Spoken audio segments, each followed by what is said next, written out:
Orasyon kontra lason.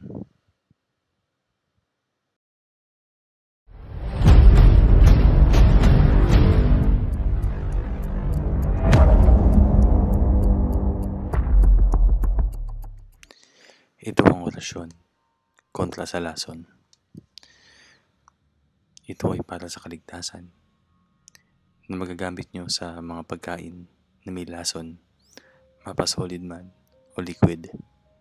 Kung kayo ay magpupunta sa isang handaan o party at magkamaling mabigyan kayo ng may lasong pagkain, mapasolid o liquid, ang dapat po ninyong gawin ay ganito.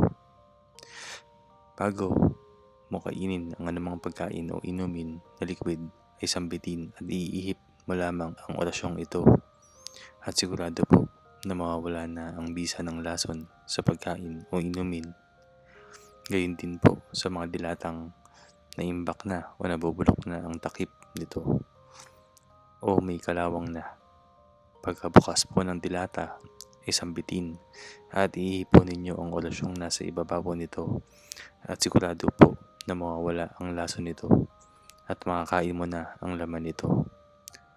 Laban pa rin sa kamandag ng ahas, pagkatapos mong mapasipsip sa sungay ng lekornyo ang lugar na pinagtuklawan ng ahas, isambitin ang orasyong ito ng 3 beses at sabay iihip sa lugar na pinagtuklawan ng ahas upang makasigurado po kayo na wala nang natitirang kamandag ng ahas sa parte ng katawan ng tao.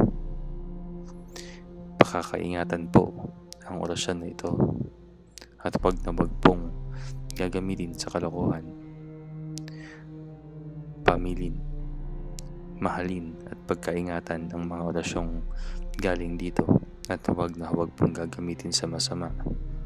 Ang kapangyarihang nakapaloob dito ay lubhang mahiwaga at gamitin sa kabutihan at pagganap ng kalooban ng Diyos.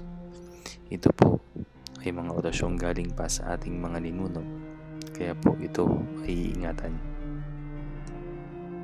Narito na po ang orasyon kontra sa lason. Basahin po na mabuti ang orasyon at siguraduhin pong tama ang basa. Ito na po ang orasyon. Akram, akdam, aksidam, sunam, sihiye, amyuman. Ito na po ang susi ng orasyon. Oksitim, corpus, meum, sangay.